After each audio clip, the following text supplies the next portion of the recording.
Black here from Casa Black Gaming, where I get right to the point with all of my guides so you can get back out into the verse.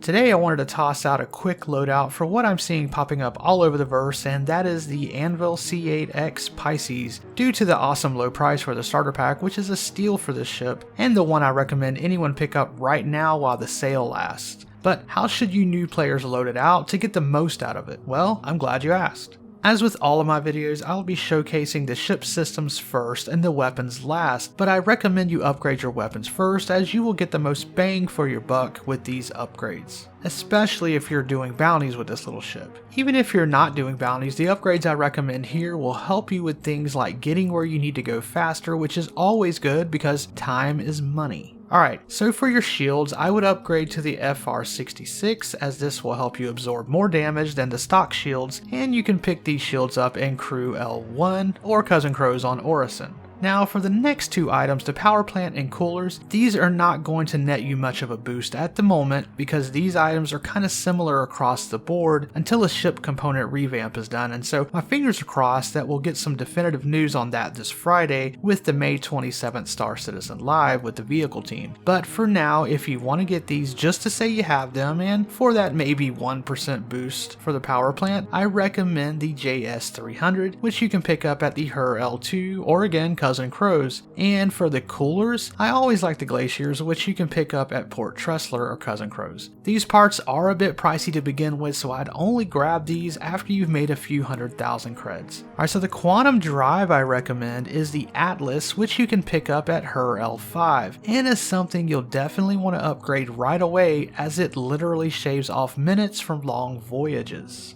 Okay, so let's move on to the weapons. Now usually I tell people to can the gimbals and go with fixed guns as you usually get a bump up in size by doing so, but the Pisces comes with size 1 gimbals so it doesn't really matter. Keep the gimbals and use the CF-117 Bulldogs which come with the ship already. However, for the other two non-gimbaled guns, I would switch those for the same CF-117 Bulldogs instead of those laser cannons, because repeaters are in a better place right now than the laser cannons or the other non-ammo guns. This will most definitely change with any kind of ship refactoring, and when it does, I'll be changing up these loadouts, but for now, laser repeaters are where it's at. As for the missiles, you again get size 1 missile racks that cannot be swapped, so I would get some good electromagnetic missiles such as the Task Force 1s. The Pioneer 1s are usually what I go with, but someone recently told me that there's a longer firing range, so every meter counts. Alright, and that's going to do it for this little loadout video. I told you it'd be fast. I hope that for all you new players out there that the game's treating you well. I know there's a lot to learn and I offer up tips, guides, and support both here on YouTube, and you can join my lonely Discord channel where I'm happy to give help there as well. Remember to be kind to your fellow gamer, don't try and eat rice while driving, and stay positive citizens.